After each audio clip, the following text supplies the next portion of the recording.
My 50-cent speech is, we like to say all the music you hear today is a derivative of some Alabamian. The father of the blues, W.C. Handy's from Alabama. The queen of the blues, Dinah Washington, is from Alabama. The father of country music, Jimmy Rogers, was born in Alabama. The legend of country music, Hank Williams, is from Alabama. And the founder of rock and roll, Mr. Sam Phillips, one of our inductees who's with us today, is from Alabama. So all the music you hear today is a derivative of some Alabamian, and we're real proud of that. It's my pleasure today to, as I said, welcome you here, and I'd like to introduce to you another one of Alabama's great music achievers, a member of the famed Muscle Shoals Rhythm Section, which was inducted into the Hall of Fame in 1999, and the chairman of my board, Mr. Jimmy Jones. Yeah, Jim.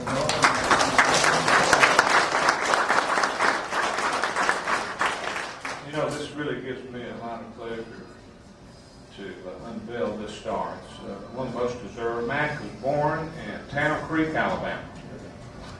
And he is definitely one of Nashville's top songwriters. I mean, the song list is so long. I mean, we'd be here probably 3 hours going through the list. But some of his really great ones include the Jamestown Ferry, I'm the Only Hell My Mama Ever Raised, Cedar Town, Honky Tonk Wine, I Can't Keep My Hands Off of You, Charlie Pride there. And he's appeared on such major TV shows as Pop Goes the Country, Merv Griffin, Porter Wagner, Dick Clark's In Concert, and of course the Grand Ole Opry. Also, we want to point out, we did point out earlier that he has 6 decades of hits. But there's another important accolade here, that he is one of only 2 living Nashville writers that have accomplished a #1 song in 5 consecutive decades, 50 years of #1.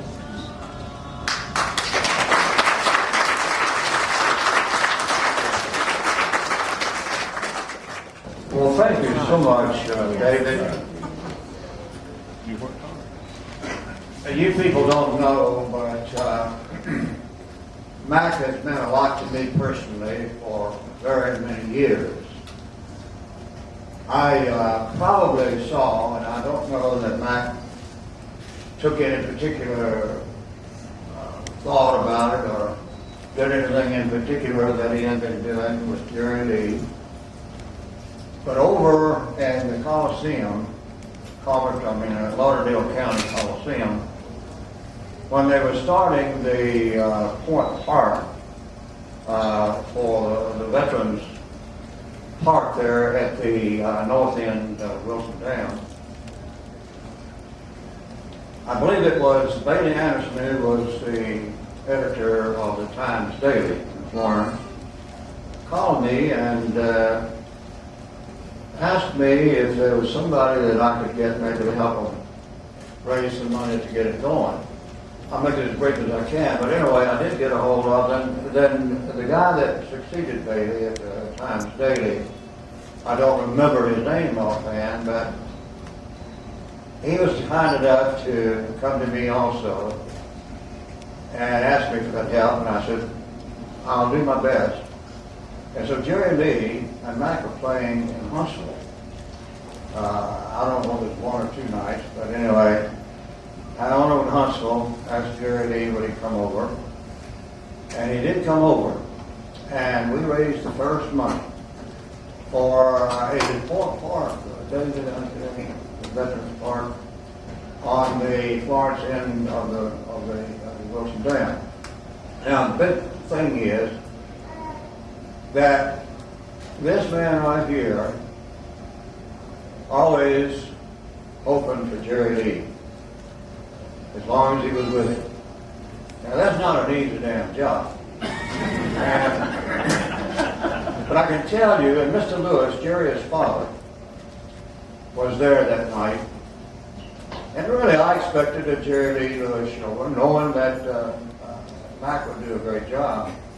But there was something about this dude that night I have no earthly idea unless he was inspired by something that flew over his room until the way in. But I swear, till this day, I don't remember. And Sally, I think, would verify this.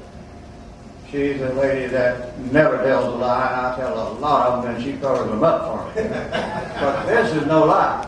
Mack, this is no lie. That was as good a show with Mack Vickery, Jerry Lee Lewis, and Jerry's father, Mr. Elmo Lewis, singing gospel songs together. Folks, I'd give anything in the world if I had that on tape, some way or the other. It was one of those nights where everything came off perfectly, including Audrey Williams, who was one of my greatest friends in the world.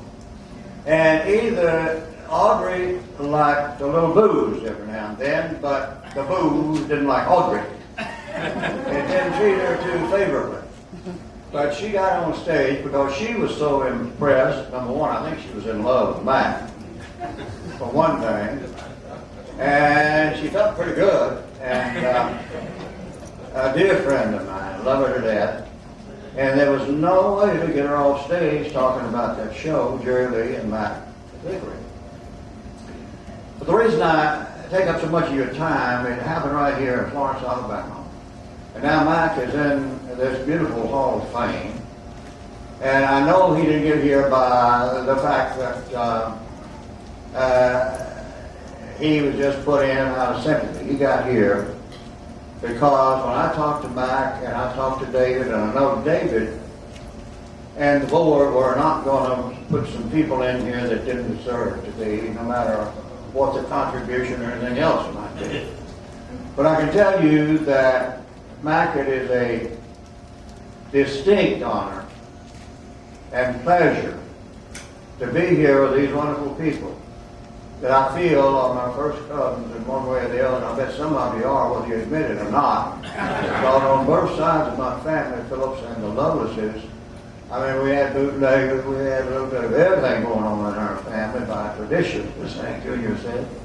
But I'm just so happy to be here, and I'm also very, very pleased to say again, as I always do when I talk about David Johnson and Jimmy Johnson and all the people here that have done so much for music and for putting actually some great songs in the hearts of people around the world.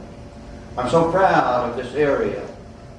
And I've told everybody wherever I go that the Shoals area, where I was born and raised, I just knew that most of the people, although most of them are not even close to being as old as I am, but there is just something that was contagious. And I believe that the people here that was so responsible for the recognition of the unusual talent that was displayed all the way from the production end of it to actually just operating the boards to the musicianship. I could not be prouder of anything in this world. And I think maybe I had a little something to do with it indirectly. Because I think a lot of people that knew, and I think it maybe halfway loved me a little bit, thought, well, if Sam can do it, and we know he's a country boy, a little redneck or something down here that happens to love black folks and poor white trash like me, and if he can make it anywhere on the face of the earth, that I have got a good chance to make it. And if I was in any way a little bit of an encouragement to anybody here, I could not be prouder of anything than that. David, I thank you for this opportunity to be here with Mack, and to see these wonderful people. And I thank you again for the unbelievable job. And I know how difficult when you have a museum and a Hall of Fame like this, and to keep it open under all kinds of politicians, pro and con, and to see what you have here. We're so proud of you, and thank you from the bottom of our heart. And God bless you. It's an honor to have this gentleman here who's so responsible for so many people being in the music business. Stars, legends. This is the man who started it all. I'd just like to say, Sam. There he is. It's so good to be back home in Alabama. That's a hall of fame. I used to be for a white dad too, Sam. And I know my name. Right down there in gold in the star. I'd just like to thank all my friends and all the winds and all the Creek and Apache folks and everybody. If I forget you, I love you. I'm going to say thank you.